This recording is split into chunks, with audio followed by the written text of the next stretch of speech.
Ini adalah buah nanas. Sobat tentunya sudah kenal dong ya dengan buah yang satu ini. Hampir bisa ditemui di setiap pasar dan supermarket di sekitar kita. Nanas banyak diminati karena selain rasanya yang enak, segar, buah ini juga mengandung vitamin yang cukup tinggi untuk menjaga kesehatan tubuh kita agar tidak mudah sakit, serta mengandung serat yang cukup tinggi yang berguna untuk pencernaan kita. Tapi tahukah sobat bahwa daun nanas yang selama ini dibuang begitu saja ternyata memiliki manfaat lainnya serta memiliki nilai jual yang menarik. Salah satunya kertas yang terbuat dari daun nanas. Seperti yang kita tahu, walaupun sudah di dunia digital seperti saat ini, namun keberadaan kertas tetap dibutuhkan di mana-mana. Mulai dari media untuk menulis, kartu ucapan, menu makanan, bungkus kado, dan lain-lain. Jadi, pertama-tama tentunya kita perlu bahan baku, yaitu dengan cara mengumpulkan daun nanas terlebih dahulu. Bisa minta dari petani atau rumah pemotongan buah yang menjual nanas di sekitar kita. Tahu nggak sih sobat, kalau Indonesia adalah salah satu produsen nanas terbesar di dunia. Menurut data Kementerian Pertanian, ada jutaan ton nanas yang diekspor setiap tahunnya. Bisa bayangkan seberapa banyak dan melimpahnya bahan baku yang bisa kita dapatkan, yang tentunya masih gratis ketika video ini dibuat.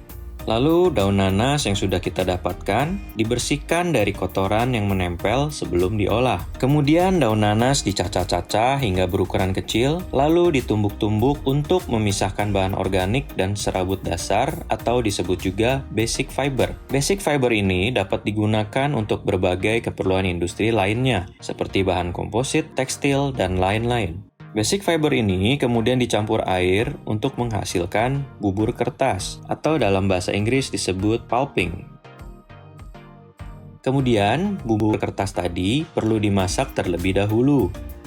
Proses pemasakan membantu menghilangkan bahan organik dan memperkuat serat sehingga kertas lebih kuat dan tahan lama. Proses pemasakan, suhu dan waktu memasak bubur kertas dapat bervariasi tergantung pada resep dan preferensi pribadi. Namun, panduan umumnya pada suhu 175 sampai 190 derajat Celcius selama 15 sampai 30 menit. Setelah proses pemasakan dan suhu kembali normal, bubur kertas tersebut dituang ke dalam bak berisi air hingga mendapatkan konsistensi larutan yang diinginkan. Lalu dilakukan pengadukan sebelum dimasukkan ke dalam cetakan kertas. Terkadang bubur kertas dicampur lagi dengan bahan-bahan lainnya untuk menghasilkan jenis kertas yang berbeda-beda, mulai dari pewarna hingga pelicin permukaan tahan air.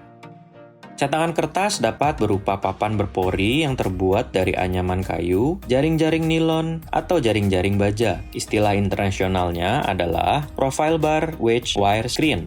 Fungsi layar berpori ini untuk memisahkan air dari lendir yang mengandung selulosa dan serat. Selulosa dan serat inilah yang akan menjadi kertas.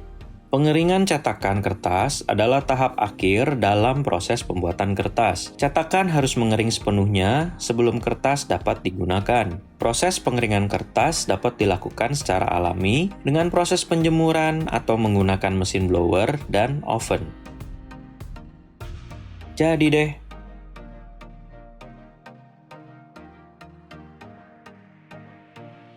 tapi tahukah sobat bahwa kulit nanas yang selama ini dibuang begitu saja atau hanya dicacah-cacah dan menjadi pupuk ternyata memiliki manfaat lainnya, serta memiliki nilai jual yang menarik, salah satunya sabun atau larutan pembersih serbaguna yang terbuat dari kulit nanas.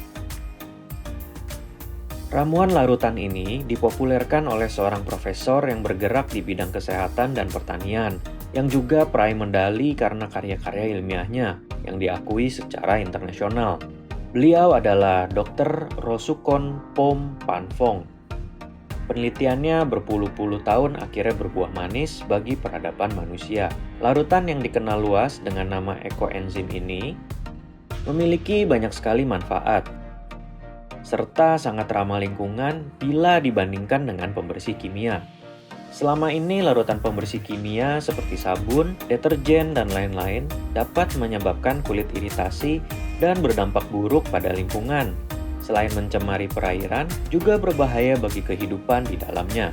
Sedangkan 1 liter ekoenzim sisa mencuci yang terbuang ke perairan dapat memurnikan 1000 liter air yang tercemar. Wow, mind-blowing banget kan sobat? Selain berfungsi sebagai larutan pembersih serbaguna yang dapat digunakan mulai dari sampo, sabun, mencuci bahan makanan, mencuci pakaian, hingga untuk mengepel lantai, ternyata ekoenzim juga bisa digunakan untuk penyubur tanaman. Wow, ini nggak main-main ini. Meskipun cairan ini termasuk aman bila tertelan dalam jumlah sedikit, namun walau demikian, jangan diminum ya sobat, karena tidak disarankan untuk dikonsumsi. Apabila tertelan dalam jumlah yang banyak, dapat menyebabkan iritasi pencernaan, diare, dan muntah-muntah. Sampai sini sobat pasti bertanya-tanya bagaimana cara kerja larutan ini. Cara kerja ekoenzim sebagai cairan pembersih adalah dengan enzim yang terkandung di dalamnya, yakni amilase, lipase, dan protease yang mampu memecah dan menguraikan bahan organik menjadi senyawa yang lebih sederhana. Senyawa ini kemudian dapat dihilangkan dengan mudah saat proses pembersihan dilakukan. Larutan ini juga salah satunya mengandung bakteri asam laktat, jenis bakteri baik yang sama pada minuman probiotik yang terkenal dari Jepang, yaitu Yakult. Bakteri asam laktat telah terbukti pada uji lab tidak berbahaya bagi tubuh, namun mampu membunuh bakteri jahat. Selain itu, ekoenzim juga memiliki sifat antibakteri, virus, dan jamur. Oke, tanpa berlama-lama lagi, yuk mari kita saksikan bagaimana proses pembuatan larutan serbaguna ini.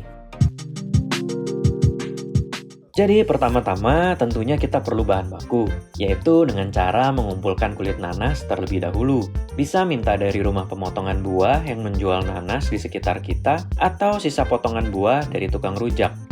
Siapa yang suka makan rujak? Komen di bawah ya, dan di mana biasanya kalian beli rujak favorit kalian. Oh ya, tahu nggak sih sobat, kalau Indonesia adalah salah satu produsen nanas terbesar di dunia. Menurut data Kementerian Pertanian, ada jutaan ton nanas yang diekspor setiap tahunnya.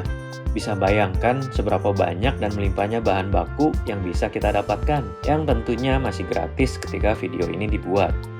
Lalu kulit nanas yang sudah kita dapatkan dibersihkan dari kotoran yang menempel sebelum diolah.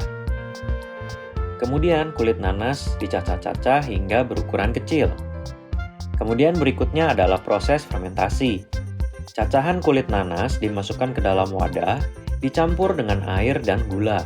Dapat menggunakan gula merah, gula aren, atau dapat menggunakan molase agar lebih murah. Karena tanpa gula, tidak dapat terjadi proses fermentasi. Perbandingannya selalu 1, 3, 10, yaitu 1 bagian gula, 3 bagian kulit buah, dan 10 bagian air. Misalnya 100 gram gula, 300 gram kulit nanas, dan 1000 gram air atau 1 liter air. Fermentasi adalah proses di mana mikroorganisme seperti bakteri, ragi, atau jamur menguraikan bahan organik seperti gula atau karbohidrat menjadi senyawa lain dengan bantuan enzim dan menghasilkan gas, asam, dan alkohol. Contoh fermentasi yang umum terjadi di sekitar kita adalah fermentasi alkoholik yang digunakan untuk membuat bir, anggur, dan minuman beralkohol lainnya. Fermentasi juga digunakan dalam produksi makanan seperti pembuatan yogurt, keju, dan tempe.